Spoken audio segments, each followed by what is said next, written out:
Hello Booktube, here I am with all the books that I'm gonna be posting to my storage place in Spain. And as promised, I'm gonna talk about them a little bit before sending them, and also talk a little bit about why am I sending books away from me when you want them to have when you want them to be as close as possible.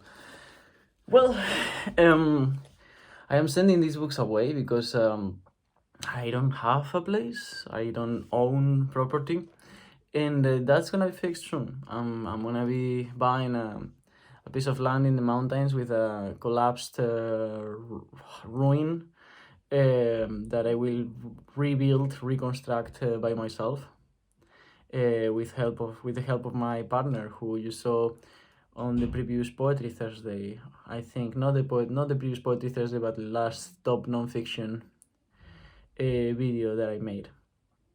And that's gonna be probably like a whole year or 6 months project. It's a very remote place, so it's gonna be a lot of struggle, and meanwhile my books need to be somewhere. I cannot keep accumulating books here because I'll have to leave this room eventually. So these are the books that I don't think I'm gonna be reading. These all books I own are TBR books or books that I just read. But there are books that are closer on my TBR, which are the ones that are staying here, and books that are far away, that are like 6 months or more. I don't know where I'm gonna be in 6 months. I'm probably the most unpredictable when it comes to my spatial location, and because of that, it doesn't make any sense for me to have books here that I don't know if I'm gonna read in June or in April or in, who knows, 2029. So yeah, without further ado, let's start with the first one. Hoy por hoy presenta poesía. This is just a collection from a poetry newspaper in Spain of Spanish poetry. I am sending this book away because I haven't opened it in months, and that is because I feel like each time, whenever I am in a, like, wherever I am, I'm always reading in that country's language and texts that are of that country's culture primarily. So I don't read much Spanish literature when I'm in England, and I've been in England for a while. So, and I'm still gonna be in England for a few months. So I'm not gonna be reading this now. I'll read it probably when I am in Spain and I start reading in Spanish again. So that's really the reason. This is actually a really nice collection. I found some of my favorite poems here. I can see through the number of folded pages that I found exactly 5 of my favorite poems in this collection. So there you go. Now we have a long way to go. This is gonna be very familiar to you.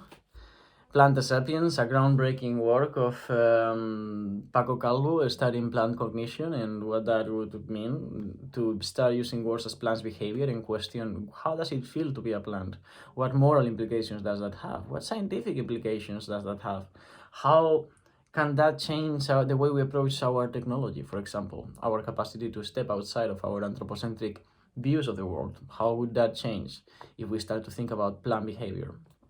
So there you go. I'm sending it because I read it, and I don't think I'm gonna be rereading it soon. So there you go. That's the reason was actually, you know what? I just changed my mind because I'm actually gonna be writing a text, and I need to. This one is staying. I just changed my mind. Okay. Now this I'm not reading until February. Well, but February is not that far. You know what? This one is also staying because right now I have unlimited access to as many classes as I can in university. I haven't enjoyed a lot reading Hegel, but I feel like it's because I didn't understand him. And there is a class on Hegel that is provided by a very good Hegel scholar in the spring. And if I happen to be here in the spring, I'm probably going to be going to that class, even if it doesn't count towards my overall credit. Because, I mean, anyways, why would I be studying philosophy if it's not vocationally? Which means that, you know, there is a chance that I could learn and understand Hegel. So I'm actually going to keep this one as well. And this one is also because there is a module in ecology that I'm studying on the next month, so I might be needing to revisit that. So this is not going very well. So far there's only one book that I'm sending away. Well, 2 books. This Annie Dillard, Being a Digging Creek, there was a question on the reading nonfiction tag or something like that, that was like, is there any chance that your favorite book of the year could still be ahead of you, that you haven't read it? No, there's no chance. The moment I read this book, I knew that this was going to be my favorite book of the year and one of my favorite books ever. And it remains so, and it will remain so for a long time. So you can expect to see this whenever I make my video of favorite books. But it's gonna be sent because I've already read it 3 times, and I think it's enough for the moment, since there's so many unread books ahead of me. Next book, Farewell to Arms. This is my last chance to Hemingway. This is the last chance I'm giving Hemingway. And I just remembered, I'm also giving away the For Whom the Bell Tolls. I forgot to put it in the previous video, but if anyone wants the For Whom the Bell Tolls, I'm giving away that book. And this is the only book that I'm keeping from Hemingway other than The Old Man and the Sea, which is the only book that I liked from Hemingway so far.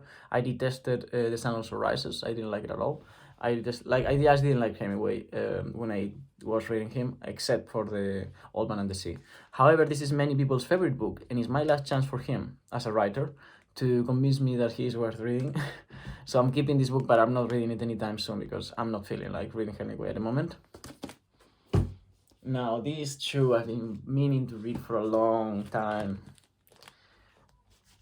I have a friend in Spain who's a historian, and this is her favorite book, her favorite big book. And yeah, I don't know why, but like I opened the first couple of pages and the story fascinates me. It looks very interesting, but I want to know a little bit more about the history of Rome before reading this.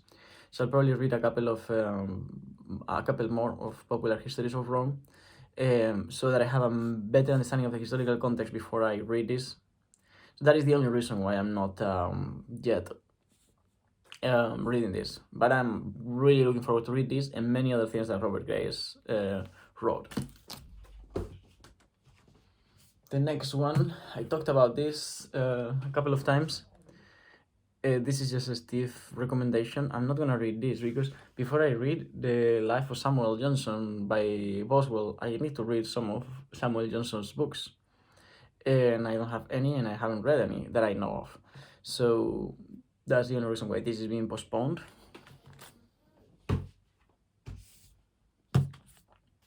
Montaigne.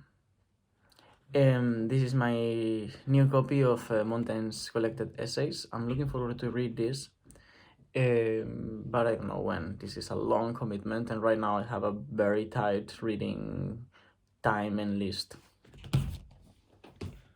Ooh, yeah, that's about to fall. Okay, and now a few Everyman. The Rainbow, D.H. Lawrence. I don't know anything about this book. I just probably when I got it, I thought it was a good book, or I remembered some recommendation from someone, but I have no idea about why do I have this book. The Rainbow is one of the greatest works of modern art, reflecting its age, but forming into a maker of modern consciousness, a shaper of history, like Eliot's The Wasteland, Stanislavski, Stravinsky, Rite of Spring, and Yeats' great political writing lyrics.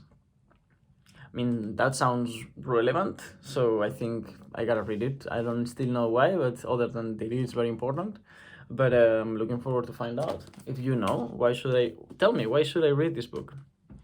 Actually, if you have a YouTube channel, make a video. Convince me of reading this book. Tell me, why should I read this book? This one I've already been convinced that I need to read. I have read some of Kipling's translated stories when I was a kid, but I pretty much don't know anything. I haven't read the collected ones, and this is a really nice edition. I really like Everyman, having hardcovers for very cheap price and so on. I just wished that the hardcovers had the same print as the cover of the hardcover, because this is very beautiful. But if I lose the paper that's covering the hardcover, then I am losing the beauty of it. Then it becomes just a blue book. And finally, Of Human Bondage. I think I remember why I wanted to read this book, but I'm not fully sure. This was an entirely new departure. Morgan, who usually cultivates a fastidious detachment, shows in this work of personal commitment that it was unusual, sweeping the reader up his own passionate intensity. Compelling and uncompromising, written with an unflagging energy and drive, the work could hardly be more different from any he had previously published. The story closely follows the events of Morgan's early life, with at its center the terrifying experience of a masochistic sexual obsession. I think those last 2 words are probably the reason why I picked this book.